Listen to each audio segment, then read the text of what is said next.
Oh, so you want to hear about the time Jesus fed 5,000 people with a boy's lunch?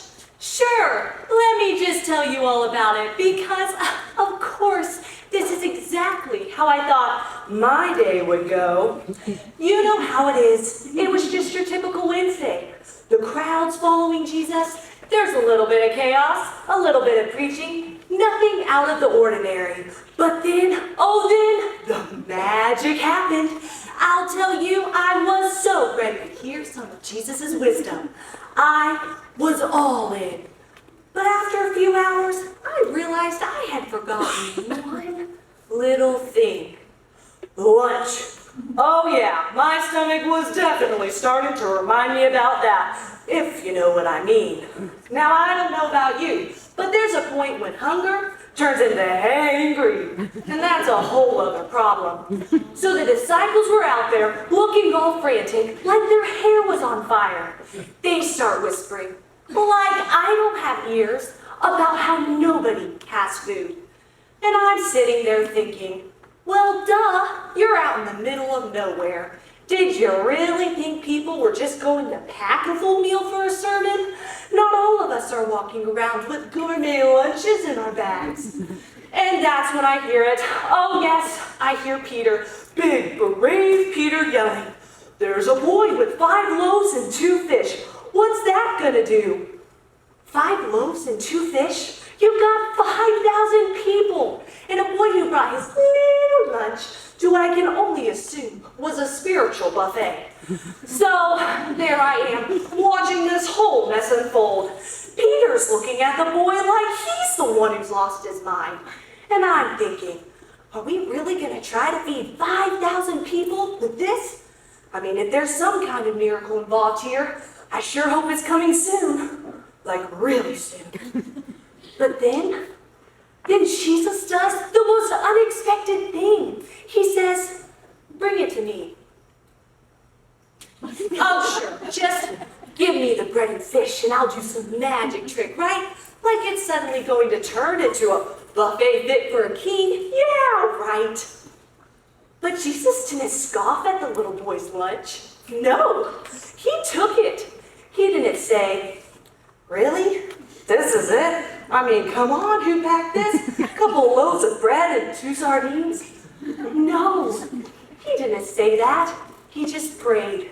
He blessed it, and he started breaking it. And guess what? The loaves kept coming. The fish kept multiplying. I'm not talking 2 fish. I'm talking mounds of food. Like, where is this all coming from? How is this happening? The bread just kept coming. And that was when I thought, okay, I may have been wrong about this whole thing. And the disciples, poor guys, they were running around trying to keep up like they had no idea what was going on. Honestly, I think they were all expecting the food to run out any second. And they were just waiting for someone to admit, okay, we were just kidding, folks. There's really only enough for 12 people. Sorry. But nope, it didn't run out. It just kept multiplying. Everyone ate and ate and ate until they were full. And I mean full. I felt like I was going to burst. And I wasn't even at the front of the line. And then, after everyone was stuffed, guess what? 12 baskets left over. 12 baskets, as if to say, oh, you thought it was going to stop there. Nope, I've got more than enough for everyone. Thank you very much. And here's the part that really got me.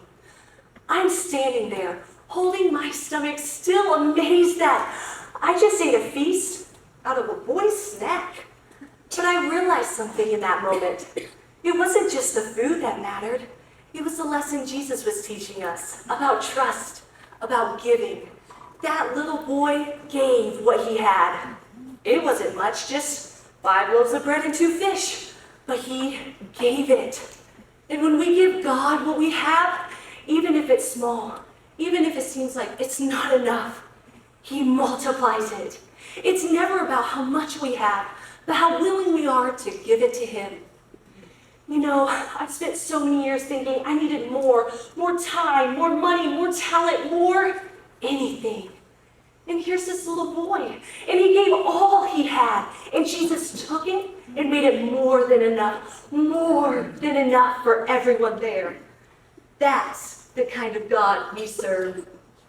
And I guess the lesson is this: you don't have to be extraordinary.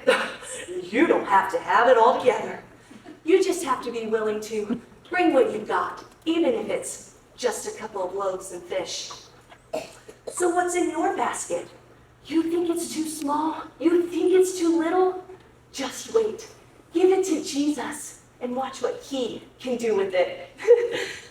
Because trust me, you have no idea what he can do with 5 loaves and 2 fish.